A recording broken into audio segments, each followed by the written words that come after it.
ईश्वर प्रार्थना। हे सर्वानंद सर्वशक्तिमान पूर्ण ब्रह्म अजन्मा अमर अनंत सर्वव्यापक न्यायकारी दयामय ईश्वर, आपकी महिमा का कोई पार नहीं है और आपके शुभ नामों की भी कोई संख्या नहीं है। बड़े बड़े ऋषि मुनि और देवता भी आपका पार न पा सके तो मूढ़ अज्ञानी क्यों कर आपके नामों का वर्णन कर सकते हैं।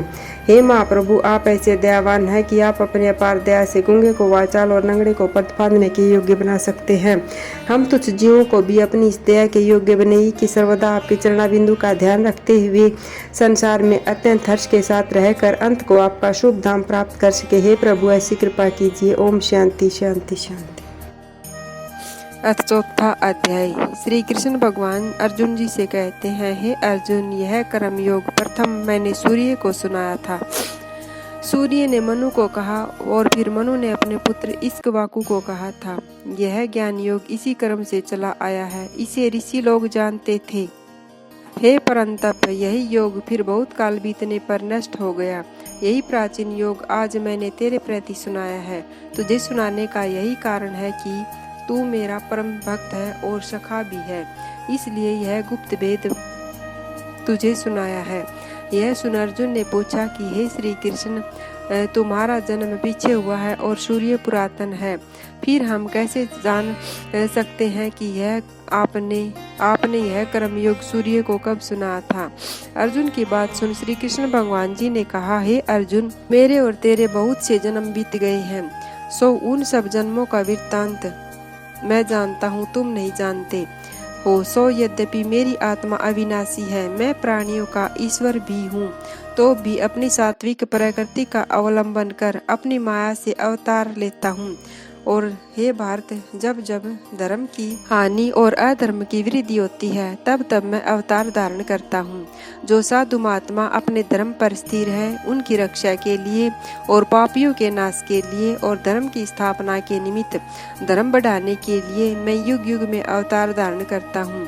हे अर्जुन, जो मेरे इन जन्म कर्म को अलौकिक जानकर इनके तत्व को जान लेते हैं, वे इस देह को छोड़कर फिर जन्म नहीं लेते हैं और मुझ को प्राप्त हो जाते हैं, अर्थात आवागमन से छूटकर मुझ में मिल जाते हैं। मेरे अवतारों को अलौकिक तत्व जानने से बहुत मनुष्यों के रोग भय व क्रोध जाते रहते हैं और वे सब पदार्थों में मुझको ही देखते हैं और मेरे ही आश्रित रहते हैं।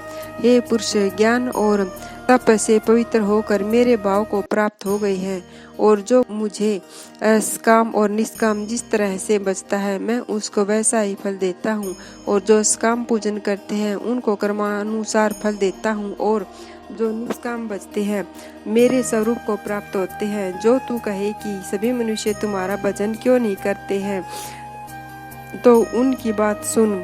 इस संसार में जो मनुष्य कर्म की सिद्धि को चाहते हैं, वे इंद्रादि देवताओं की उपासना करते हैं, क्योंकि मनुष्य लोक में कर्म की सिद्धि शीघ्र होती है और मेरी साक्षात सेवा से ज्ञान का फल स्वरूप जो मुक्ति है, सो कठिनता से मिलती है। ब्राह्मण, क्षत्रिय, वैश्य, शूद्र, ये चारों वर्ण अपने अपने गुण कर्म से मैंने ही बनाए हैं।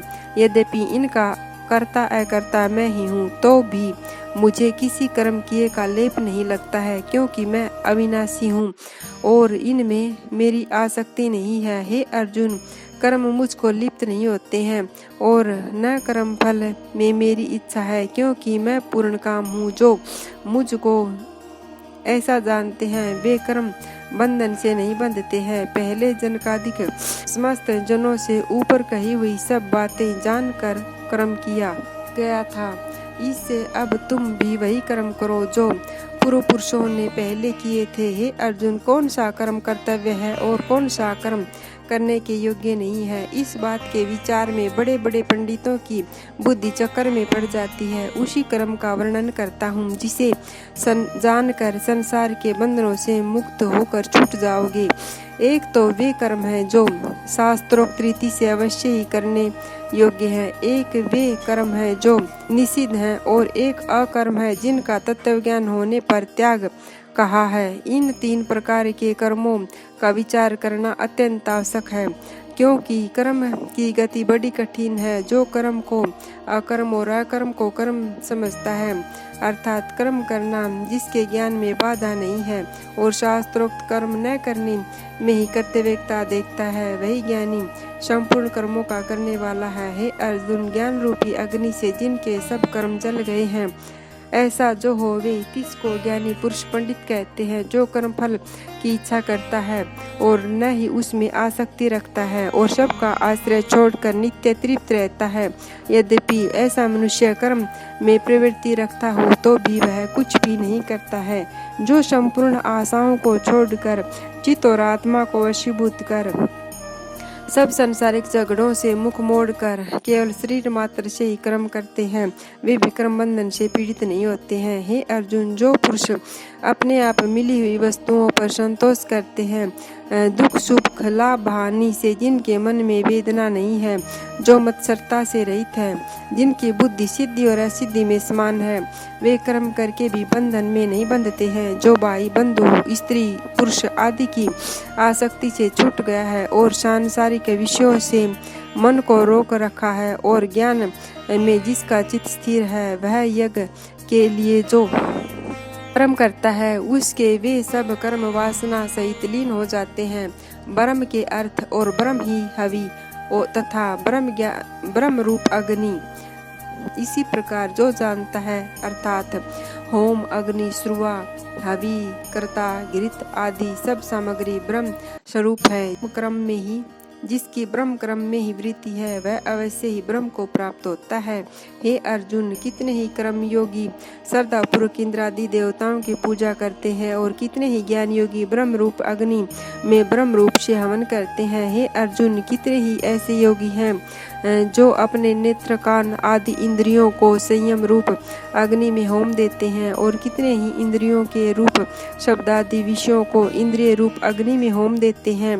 कितने ही ऐसे योगी हैं जो कर्मेंद्रिय और ज्ञानेंद्रिय के कर्म को तथा प्राण अपान आदि देश प्राणों को कर्म के द्वारा ज्ञान से जलती हुई मन के निग्रह रूप अग्नि में होमते हैं, अर्थात सब विषय वासना से दूर हो केवल ब्रह्म में ही लीन हो जाते हैं। जो अपने नियम में बड़े तत्पर है, उनमें से कितने ही द्रव्य दान किए और कितने ही वेद का पठन पाठन रूप यज्ञ करते हैं, कितने ही प्राणायाम में लीन होकर प्राण और अपान की गति को रोककर प्राण अपान में प्राण हवन करते हैं और प्राण में अपान का हवन करते हैं, और कितने ही क्रम क्रम से एक एक ग्रास घटाते हैं। और ये जितने प्रकार के यज्ञ कहे हैं सो सभी पापों का नाश करते हैं। जो यज्ञ शेष है अमृत रूप अन्न का भोजन करते हैं, वे सनातन ब्रह्म को प्राप्त होते हैं। हे अर्जुन, जो यज्ञ नहीं करते हैं उनको यह लोक और न ही परलोक ऐसे बहुत तरह के यज्ञ वेद में वर्णित हैं। इन सब की उत्पत्ति क्रम है, इन्हें जानने से तेरी मुक्ति हो जाएगी। हे अर्जुन, द्रव्य यज्ञ से ज्ञान श्रेष्ठ है, क्योंकि जितने कर्म हैं वे सब ज्ञान में समाप्त होते हैं। तत्वदर्शी ज्ञानी लोग इस तत्व ज्ञान का उपदेश देंगे। जब तू उनकी सेवा करेगा, हाथ जोड़ेगा और प्रणाम करेगा और अनेक प्रकार से पूछेगा कि इस संसार में मेरी मुक्ति कैसे होगी। हे अर्जुन, इस ज्ञान के प्रताप से तुझे ऐसा मोह फिर कभी नहीं होगा और इस ज्ञान से संपूर्ण प्राणियों को अपनी आत्मा में और मुझ में भी देखेगा। अब इस ज्ञान का फल सुन। जितने पाप जाने अनजाने से किए हैं सो तीन पापों का फल जो दुख है, सो तीन दुखों से ज्ञान नाव में चढ़ के दुख सागर से पार हो जाएगा। हे अर्जुन, जैसे जलती हुई अग्नि काष्ठ को जलाकर भस्म कर देती है, वैसे ही ज्ञान रूपी अग्नि संपूर्ण मोह को जलाकर भस्म कर देती है। केवल यह बात नहीं है कि ज्ञान द्वारा पापों से पार हो जाते हैं। इस संसार में ज्ञान के समान और कोई वस्तु चित्त शुद्ध करने वाली नहीं है। यह ज्ञान कुछ काल पर्यंत अभ्यास करते करते कर्मयोग के द्वारा सिद्ध हो अपने आप ही उपज आते हैं। अपने गुरु के उपदेश में श्रद्धा रखने वाले और ज्ञान की तृप्ति में तत्पर जितेंद्रिय पुरुष ज्ञान को पाते हैं और इसको पाकर फिर थोड़े ही काल में मोक्ष को प्राप्त हो जाते हैं। और जो अज्ञानी श्रद्धा रहित हैं और जिनके मन में संदेह बना रहता है, वे नष्ट हो जाते हैं। संदेह रखने वाले को न ही इस लोक का सुख प्राप्त होता है और न ही परलोक का। उसको सुख का नाम मात्र भी नहीं मिलता है। हे अर्जुन, ईश्वर आराधना रूप योग से जिनके सब संशय छीन भिन्न हो गई है। ऐसे तत्वज्ञानी पुरुषों को कर्म का बंधन नहीं होता है। कर्म तो केवल लोक संग्रह के लिए है। हे अर्जुन, इन ऊपर कहे हुए हेतुओं से तेरे हृदय में जो अज्ञान से संशय उत्पन्न हुआ है उसको इस ज्ञान रूपी खड्ग से काट डाल और युद्ध रूप जो कर्मयोग उपस्थित हुआ है इसके करने में संलग्न हो। इति श्रीमद् भगवत गीतासु उपनिषदु ब्रह्म विद्याया योग शास्त्रे श्री कृष्ण अर्जुन संवादे कर्म संन्यास योग्यो नाम चौथे अध्याय का माहात्म्य। भगवान बोले, हे लक्ष्मी, जो पुरुष गीता जी का पाठ करते हैं तीन के छूने मात्र से अधम देह से छुटकारा पाकर विवेक को प्राप्त होते हैं। लक्ष्मी जी ने पूछा, हे महाराज, श्री गीता जी के पाठ करने वाले को छूकर कोई जीव मुक्त भी हुआ है? तब श्री भगवान जी बोले, हे लक्ष्मी, तुमको मुक्त हुए पुरुष की पुरातन कथा सुनाता हूँ। भागीरथी गंगा के किनारे श्री काशी नगर है। वहाँ एक वैष्णव रहता है। वह श्री गंगा जी में स्नान करके श्री गीता जी के चौथे अध्याय का पाठ किया करता था। उस वैष्णव के पास तप ही धन था। एक दिन वह साधु वन में गया। वहाँ बेरी के 2 वृक्ष थे। वह साधु उनकी छाया में बैठ गया और बैठते ही उसको निंद्रा आ गई। एक बेरी से उसके पांव लगे और दूसरी बेरी के साथ सिर लग गया। वे दोनों बेरियां आपस में कांपकर पृथ्वी पर गिर पड़ी। उनके पत्ते सूख गए। परमेश्वर के कहने पर वे दोनों बेरियां ब्राह्मण के घर जा पुत्रियां हुई। हे लक्ष्मी, बड़े पुण्य संचित कर मनुष्य देह मिलती है। दोनों लड़कियों ने उग्र तप करना प्रारंभ किया। जब दोनों लड़कियां बड़ी हुई तब उनके माता पिता ने कहा, हे पुत्रियों, हम तुम्हारा विवाह करते हैं। तब उन दोनों ने उत्तर दिया, हम विवाह नहीं करती। उनको पिछले जन्म की सब बातें याद थी। वे पवित्र जाति में जन्मी थी। उन्होंने कहा, हमारे मन में एक कामना है, यदि ईश्वर उसे पूर्ण करे तब बहुत भली बात है। उनके मन में यही था कि वह साधु जिनके स्पर्श करने से हमारी देह अधम देह छूट के यह देह मिली है वह हमें मिले। इतना विचार कर उन दोनों लड़कियों ने माता पिता से तीर्थ यात्रा करने की आज्ञा मांगी तो माता पिता ने आज्ञा दे दी। उन दोनों कन्याओं ने माता पिता के चरण छूकर प्रस्थान किया। तीर्थ यात्रा करती करती काशी में पहुंची। वहां जाकर देखा कि तपस्वी बैठा है जिसे बेरी की देह छूटी थी। तब दोनों कन्याओं ने चरण छूकर दंडवत करी। हे संत जी, धन्य हो, आपने हमको कृतार्थ किया। तब उस तपस्वी ने कहा, मैं तो तुमको जानता नहीं। कन्याओं ने कहा, हम आपको पहचानती हैं। हम पिछले जन्म में बेरियों की योनि में थी। आप एक दिन वन में आए। अधिक धूप के कारण बेरियों की छाया के तले आ बैठे। लंबा स्थान न होने के कारण एक बेरी से चरण और दूसरी बेरी से सिर लगा। उसी समय हम बेरियों की देह से मुक्त हुई। अब विप्र के घर जन्मी है, बड़ी सुखी है। आपकी कृपा से हमारी गति हुई है। तब तपस्वी ने कहा कि इस बात की खबर न थी। तुम्हारी क्या सेवा करूं? तुम ब्रह्म स्वरूप उत्तम जन्म श्री नारायण जी का मुख हो। तब उन कन्याओं ने कहा, हमको श्री गीता जी के चौथे अध्याय के पाठ का फल दान करो, जिसको पाकर हम देवदेही पाकर सुखी होवें। तब उस तपस्वी ने कहा, चौथे अध्याय के पाठ का फल तब उस तपस्वी ने चौथे अध्याय के पाठ का फल दिया और कहा कि तुम्हारी मुक्ति हो। इतना कहते ही आकाश से विमान आए और उन दोनों ने देवदेही पाकर बैकुंठ को गमन किया।